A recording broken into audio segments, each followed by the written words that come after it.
of ODM Party Senator Dr. Oburu Oginga at the end of our term in office, and specifically on the 7th of March, when we are meant to give the report.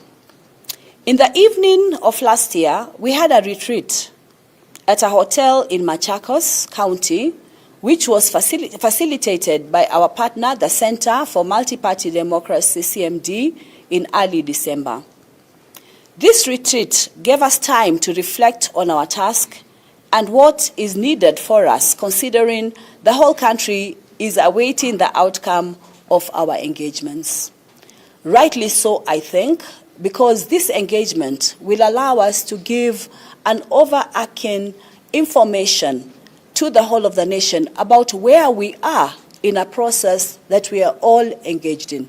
That is the NADCO report itself and the 10-point agenda in addressing the implementing position, the challenges that might come across, where we are, addressing how best can we move forward, so that at the end of the day, the NADCO report and the 10-point agenda is not just a statement that has been put out there, but it's a reality that we can continue going to look back at and assess where we are and keep improving ourselves as the nation seeks to attain what is in the NADCO report of November 2023 and the 10-point agenda.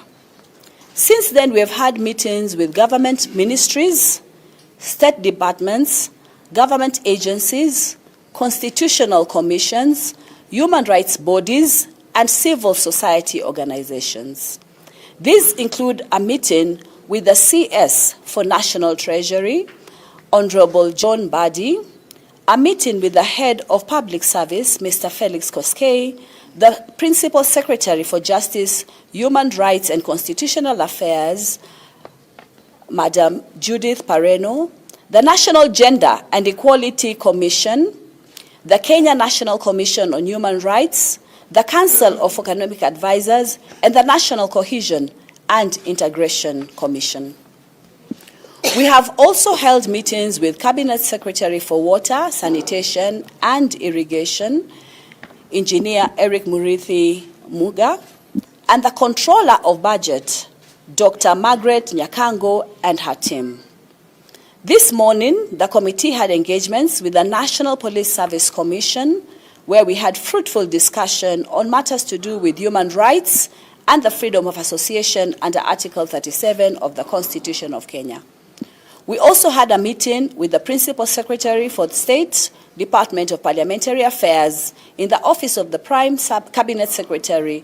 Her name is Ms. Aurelia Rono.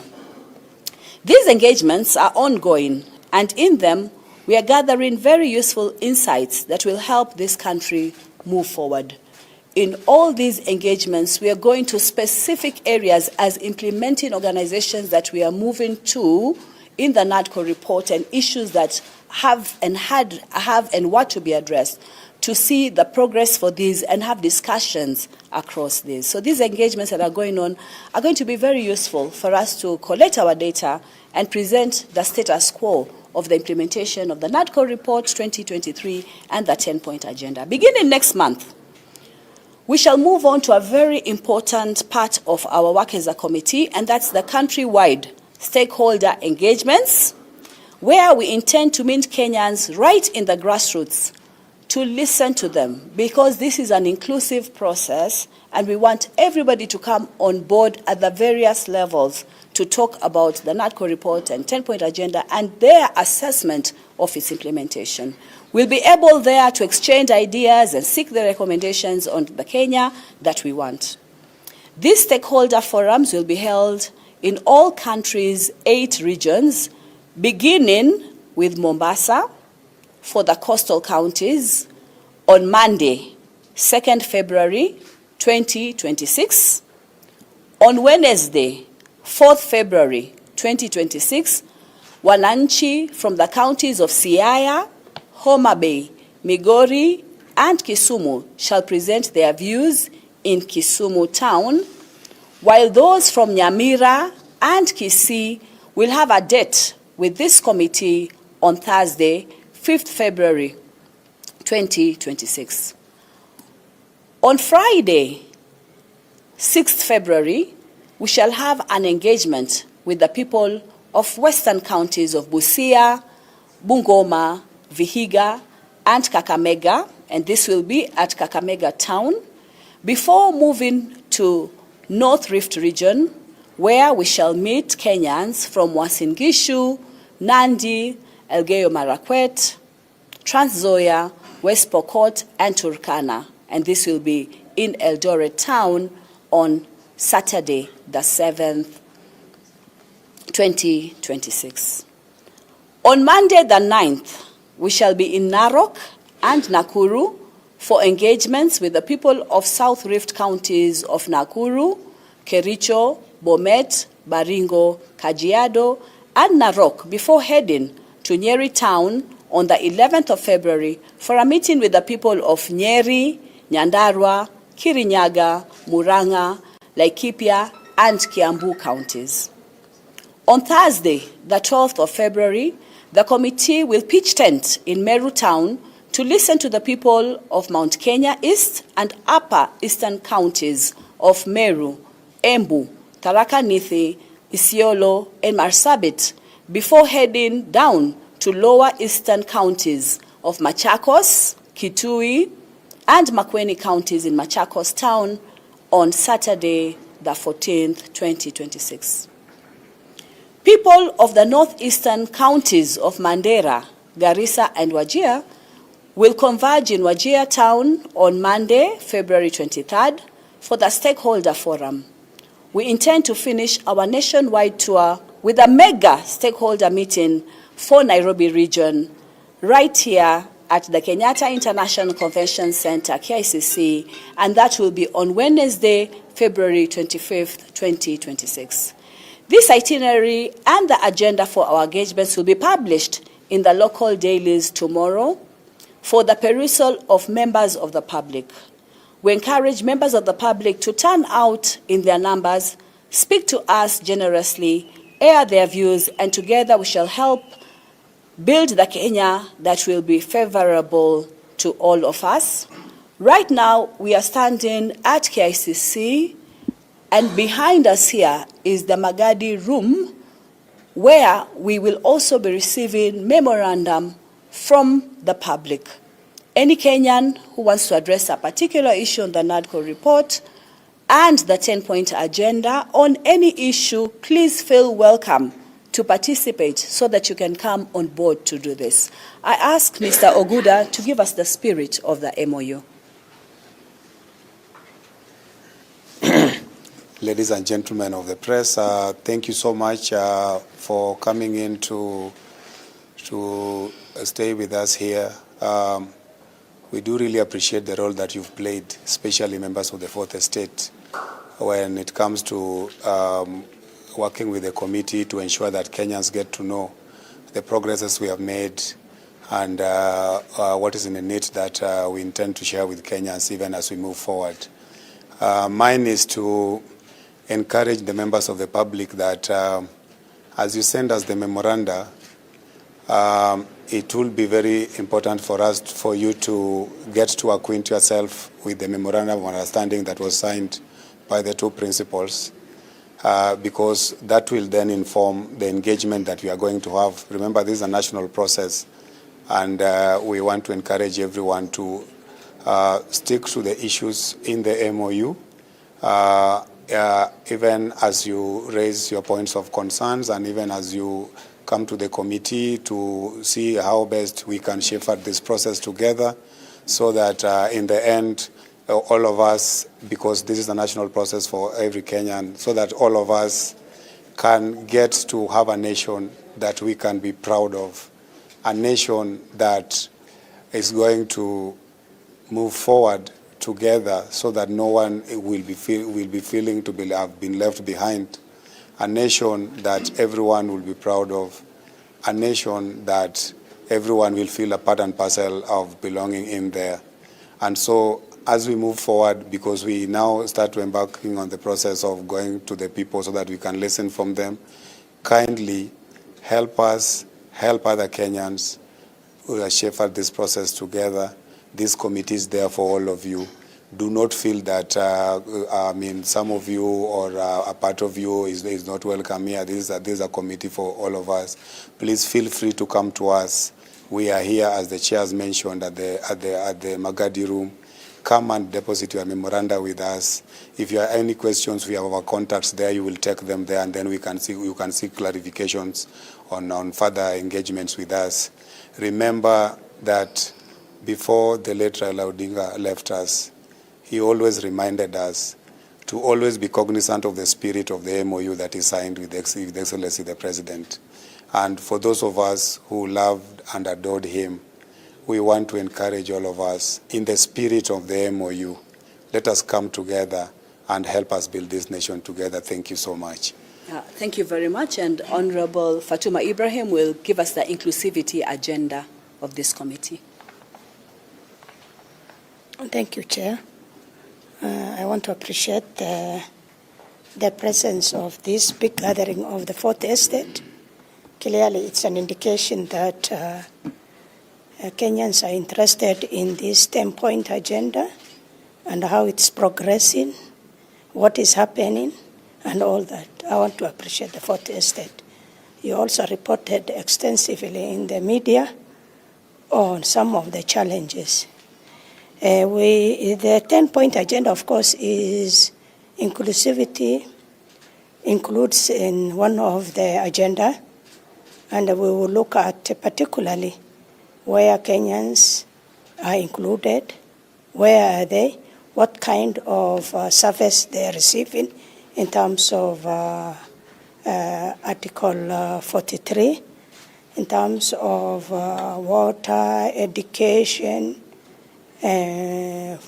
food, and other considerations.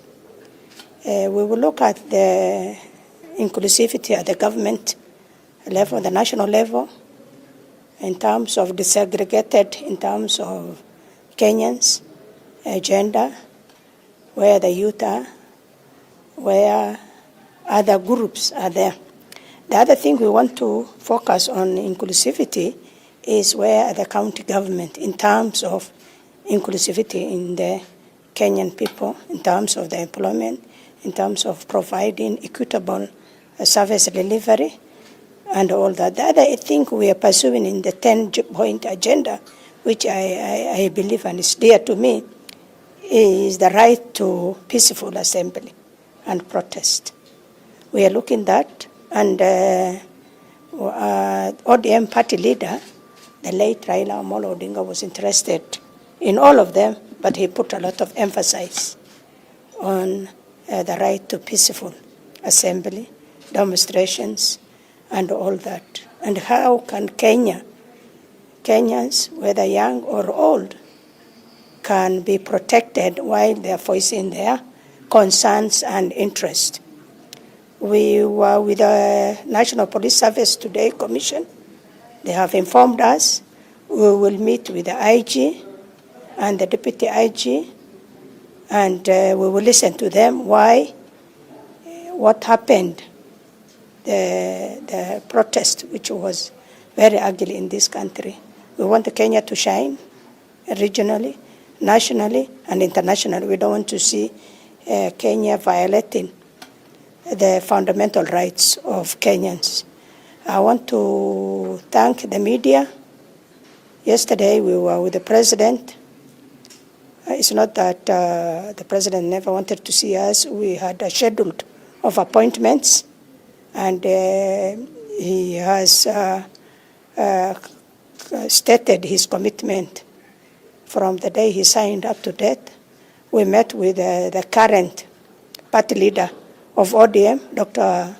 Oburu, and they are very keen to see the committee's work is rolled out without impediment or hindrance, in terms of all support and commitment to that spirit of the letter. We appreciate everybody to support us, to join us, and the work we are doing actually is somehow auditing the Constitution of Kenya. Looking at this 10 point is very broad. And those are fundamental focus of Kenyan citizen. So we will look at how this has been implemented. This country has been regarded as a country with a strong and progressive constitution, legislations, and programs. But I think this committee's work is very unique because it's the first time in history to oversee the implementation of policies, legislation, our 2010 constitution, which is regarded as progressive, and the programs of the state. I think you should appreciate that this is the first time this country is looking at where are we in terms of our constitution, in terms of legislation, policies, and programs. Thank you. That is the end of me. Thank you so much, Honorable Fatuma Ibrahim. And now, especially for the voice of the youth, who constitute a large percentage of this country, we respect your views. We are hearing you. Mr. Kiarie. Thank you very much. Good afternoon.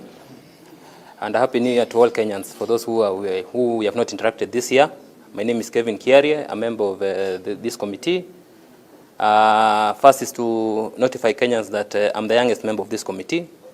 That is showing the commitment of the two principles led by our president of inclusivity, of putting the young people on the table. As it has been announced, we have had several engagements with several stakeholders, most of them being government ministries, departments and agencies, and even independent offices and institutions. And from our last meeting, which we had today with the Parliamentary Affairs, State Department for Parliamentary Affairs, we agreed that there are a number of issues or bills that needs the input of the committee for us to be able to unlock and even liaising the two state departments, that's the State Department for Youth Affairs and the State Department for Parliamentary Affairs, such as the National Youth Council Act, that for the longest has been an hindrance for the young people's voice being heard in government. We have also agreed on the fast tracking of the youth bill and the creative economy bill for our creatives in our country. We have also agreed on the aspect of youth inclusivity in political parties and the subsequent fast track of the political amendment bill, so that we have the voice of young people in political parties to be heard. Again, the congresses of youth of these political parties, the youth congresses of these political parties to be funded. What we want to champion, and my role here as a committee member, is even beyond our term, is to ensure that we change the trajectory of our nation. Never again do we want to have a situation whereby one of the agenda items in any government is issues to do with inclusivity of the youth and promotion of the livelihood for the youth. Again, from our interactions with the stakeholders, we are cognizant of the fact of the progress that has been made by government on issues to do with promotion and economic empowerment for the youth. We are looking at one of our stakeholders being the Public Service Commission, so that we talk to them on how we can reduce the number of experience that young people are required when they are applying for jobs. You find, for instance, at the Ministry of Youth Affairs, there's a position of Secretary of Youth Affairs that requires you to have 15 years experience. So for you to get that job, it means you need to be 45 years and above. You are past the youth bracket, yet your principal secretary, who is your boss, is a youth. Some of these raft measures, you'll find them in our final report, and even as we do our periodic report to the principals, like we had yesterday, we are informing them that so far this is where we are, this is where we are heading, and we want to bring every youth, irrespective of your party, whether you're in the united opposition, whether you support broad-based or not, as long as you're a Kenyan and you're a youth, we are looking forward to hearing from you. We are looking forward to your written memorandum, so that your view and your opinion forms part of taking or changing the trajectory of our nation. Thank you very much. We look forward to interacting with you on February 2nd at Mombasa County as we interact with the youth from Coast Region, that is Lamu, Kilifi, Kwale, Tana River, and Taita Taveta. Asanteni. Thank you very much, Mr. Kiarie. And as this interaction goes on, you will find names that are going to be critical for you to be able to relate with. One is Mr. Meli, who is here. He's the administrator of this committee. And we also have a technical expert called Mr. Adede. So in most of the forums and in most of the communication we'll be making, you'll find their telephone numbers. Please feel free to interact. We have other members we shall shortly introduce, and I allow the Vice Chair, Mr. Bigambo, kindly. Thank you so much. My name is Javas Bigambo, the Vice Chair of the committee. When President William Ruto and the late Raila Odinga signed or established this committee, they were pressing literally the reset button of governance in Kenya. And one of the recommendations emanating from the NADCO report was setting up an entity that will oversee the implementation of the 10-point agenda, or rather the NADCO report, hence the establishment of this committee. Members of the press, you may have noted, just as have we done, that over the past couple of days, there's some communication emerging from a section of politicians indicating that this committee is largely idle, unfacilitated, and that nothing to do with the implementation of the 10-point agenda is going on. As Madam Chair has read out our statement, it is clear, you can see, and we are engaging literally all stakeholders, because we are supposed to engage extensively stakeholders in the Republic of Kenya, including members of the public. And so we would like to encourage politicians especially, who are part and parcel of stakeholders in the implementation of the 10-point agenda, to be highly spirited about the nationhood and the nationalism that is the spirit of the 10-point agenda, as Mr. Oguda has elucidated. In terms of the implementation, one of the things that we've picked out already, for example, when we met the Treasury Cabinet Secretary, already we are aware that in 2025-2026 financial year, we had zero-based budgeting, contrary to how it was in the past. We have established in our engagement with Parliamentary Affairs in the Office of the Prime Cabinet Secretary, more than 12 pieces of legislation have been passed to implement various recommendations of the NADCO report.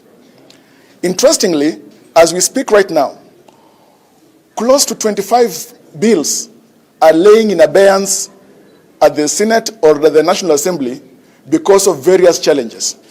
And you may recall, perhaps, let us inform you, that one of the most important bills that is also laying in abeyance is the bicameral relations bill, which will ease the relations between the Senate and the National Assembly to help lots of legislative work to move forward. And so it is important that this is appreciated. As I move towards the close, I would like to indicate that implementation of the 10-point agenda does not rest only on the shoulders of the national government or the president. Leaders of the executive and the devolved units, the governors, are also part and parcel of this.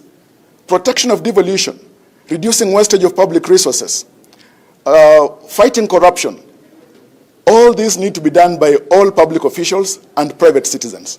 So we'd want to encourage that all of us embrace that spirit of the implementation of the 10-point agenda, because as Madam Chair has indicated, these supersede the immediate interests of UDA and ODM. They are national issues of governance. Last year, the government embraced a Pact of Good Governance 2024, which is keen on enhancing good governance in the country.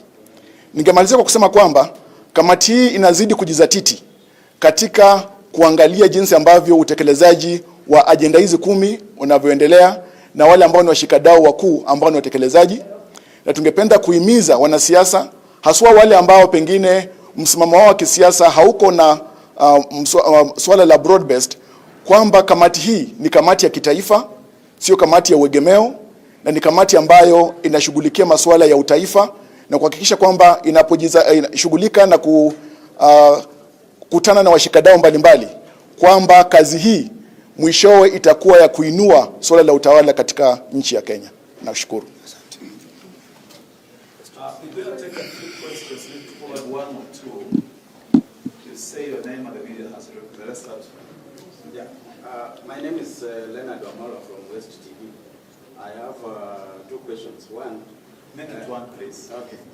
I don't know if I missed, because I have not heard of the timelines of your operation. When are you supposed to finalize and conclude and give the Kenyans the product? The product is due for 7th March. This was informed even as we were established on the 6th of August.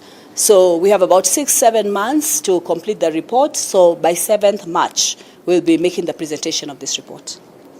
Yes, another question? Hello, Grace. Just a follow-up for that. You've been in office since the 6th of August now. Yes. One may wonder for that period, Yes. what has the committee been up to? Because when it comes to this against time. Yes. And is this remaining timely enough? Yes. Yeah. So what challenges do you face? yes.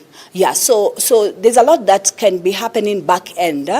What we have now is a matrix for engagement along the 10-point agenda and along the NADCO report. Remember, all those issues in the NADCO report, including the audit of 2022, including the issue of the IBC reconstitution, right coming back to the issue of Article 43, and all the legislative agenda therein. In the NADCO report, for each of the issues that were raised, and the NADCO report just didn't take the initial issues. You know, in their statement of issues, they mentioned various issues. But when the stakeholders came on board, 708 stakeholders, 258 memorandums that they received, 60 stakeholders who were expert stakeholders came back. Therefore, the raft of issue increased, and in each of those issues, they made observations, collected information, made observations, and made recommendations. It's a raft of a lot of recommendations, which over time we've put. For us to get to this stage, when now we can go to the various stakeholders and say, for example, for the community-based organizations, to the ministries, to the independent commissions, to the state departments, to the various organizations that we are contacting with, these are the issues, means we've had to go into the NADCO report, extract these, and be able to write the specific issues, because these issues are not homogeneous across the board. They're heterogeneous. So one organization is dealing with certain aspects, for example, various commissions and various ministries, and others are dealing with various aspects. So we have to disaggregate. So we send the relevant issue. The third issue that we've been dealing with, which is very important, is the issue of defining our scope. What is our scope for coverage? And we've agreed our scope for coverage is the whole of the NADCO report. So it's going to be a lot of data there that we've been preparing in terms of putting it together and sending out the stakeholder requests for memorandum. If you look at some of the stakeholders' memorandum that we've sent out to, and we have enlisted about 206 stakeholders, and many more are coming on board, some who didn't participate in the NADCO initially, because our focus has been on the implementing agencies. But we do realize that every Kenyan has a right, and every Kenyan might want to say something about the 10-point agenda. So we have disaggregated to realize that on the NADCO report, there are certain issues that we have to ask the implementing organizations. For example, to what extent is the two-thirds inclusivity issue being put into place? To what extent is the austerity 30% reduction in expenses? To what extent has the debt bill, the wage bill, gone down? Has it reduced from the 12.06 trillion, for example? Where are we standing? What is happening with devolution and the 415 billion that has been sent into the counties? So it's lots of data. My lady, what is her name? Grace. Yeah? So these are the issues.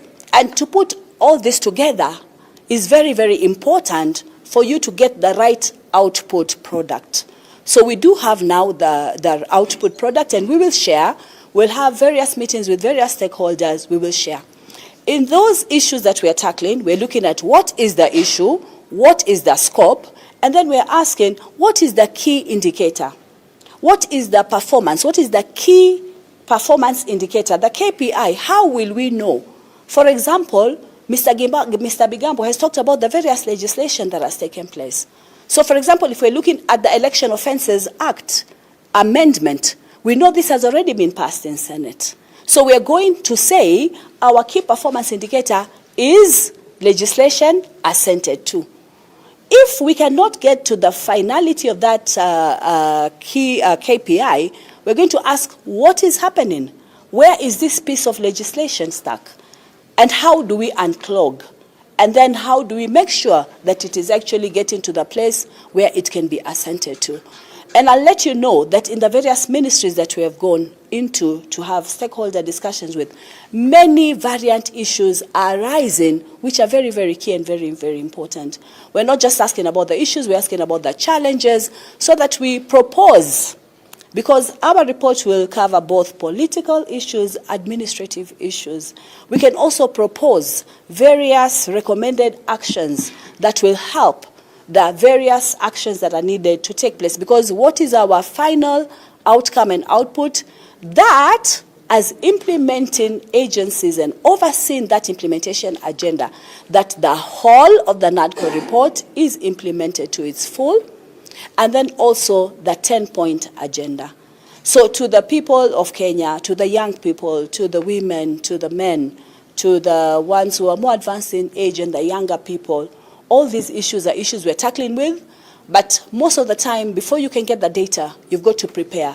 And it's been an extensive preparation process, but from the output that we're able to get out of this, we'll be able to subsume the various areas and be able to give the data from the people who have given this data. We encourage Kenyans, especially those who are able to bring their memorandum, please do so to the Magadi room. We will really appreciate. Chair, And also, just a minute, and also, before that, yeah, it's all right. So also, when it comes to the various agenda that will be brought, we want to also indicate that we will have also memoranda that can come electronically.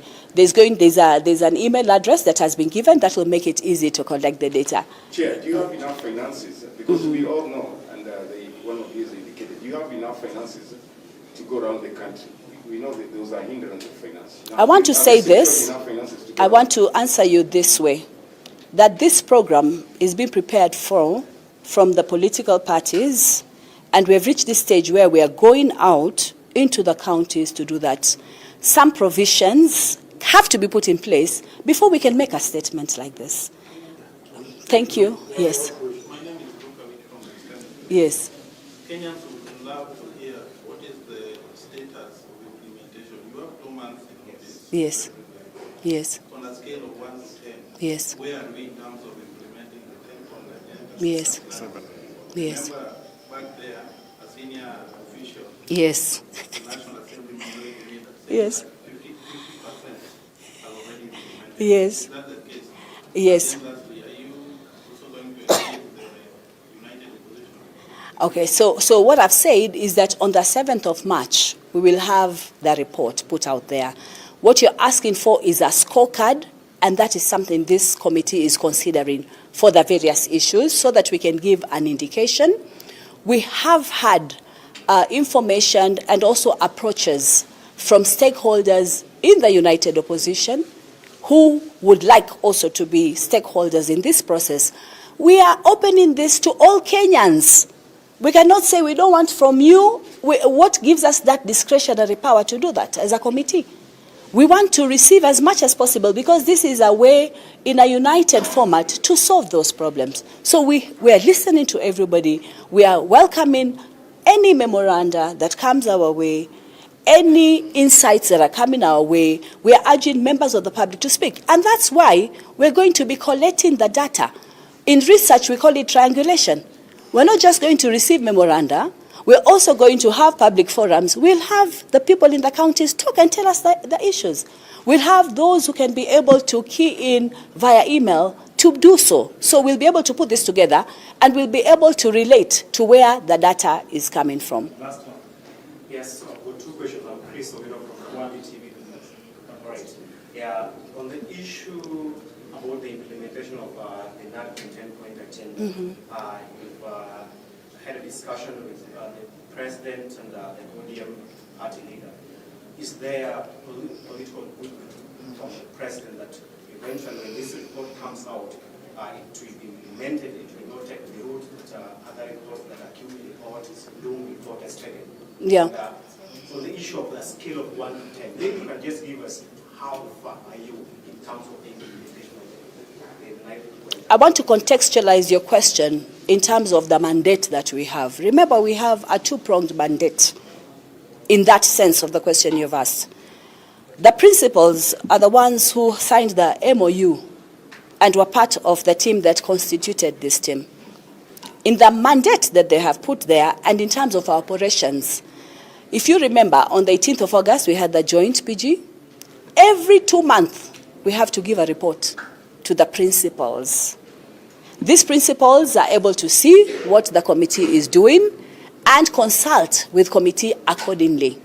So there's going to be a total of 4 reports. One on the 18th of August, another that came on the 6th of October, another that went out on the 6th of December. These are progress reports. You know, you're looking at the final product as we are going through the process. And then the last report to the principals is going to be on the 6th of February. And then to the nation is going to be on the 7th of March. Thank you very much, members. Have a good afternoon. Yes, so they are our principals, all right? They have sent us for this task, all right? They have sent us for this task, and in our communication with them, as we discuss the various issues, they are very committed to this process. Maybe just answer. Just answer. Because you have asked a pertinent question in regards to the commitment of the President, under this committee, we have 2 members of UDA, myself and the Vice Chair, Javas Bigambo. And yesterday when we met the President, we were meeting the President in his capacity as the party leader and the leader of the National Steering Committee. Yesterday we were having a conversation with the National Steering Committee of UDA Party, where we were putting them, or we were informing them at where we are in terms of implementation of the 10-point agenda, so that now the steering committee on Monday, when they convene the National Governing Council of UDA Party, whereby they're calling all the elected leaders, they're going to inform them as they inform them on the implementation of the manifesto. So that is a serious commitment of UDA Party and the President of the Republic of Kenya. So, thank you very much. Maybe just as to wrap up that, because we have opened up the area of the sessions that lie ahead, and therefore we can conclude on that. Even at the meeting yesterday, we are due again to meet. You know, when we talk about the reporting to the principals, it's meant to be both the principals, and we are doing that to both the principals. So shortly again, and we already had discussions with Senator Dr. Oburu on the same issues. So these issues keep coming up, and we are moving on to interactions. The other important thing to say to you is that a lot of goodwill and disseminating of information and packaging and giving the right message to the constituents will come from the members of Parliament. So even as we go into the various counties, we'll be engaging with them and enabling them to be able also to see where we are, to interact with us in terms of this process, and in the various PGs also give the results of our outcomes, discuss them even as we move towards completing them, because you always have preliminary results and then we move into the final results, so that we're all reading from the same pages, so that we can say, for you as parliamentary group, this is important for you. Can you unclog? For example, if we're talking about bicameral relations, for example, between the 2 houses, you know, what are the 2 houses saying? How can they be unclogged? If we're talking about resources, for example, in the counties, what is happening? The Ward Development Fund, can the members be put together so that the process and solutions can be found together? So, you know, in our mandate, it says intensive and extensive consultations. And we are making those very intensive and extensive consultations. I thank you and good afternoon. Asanteni sana.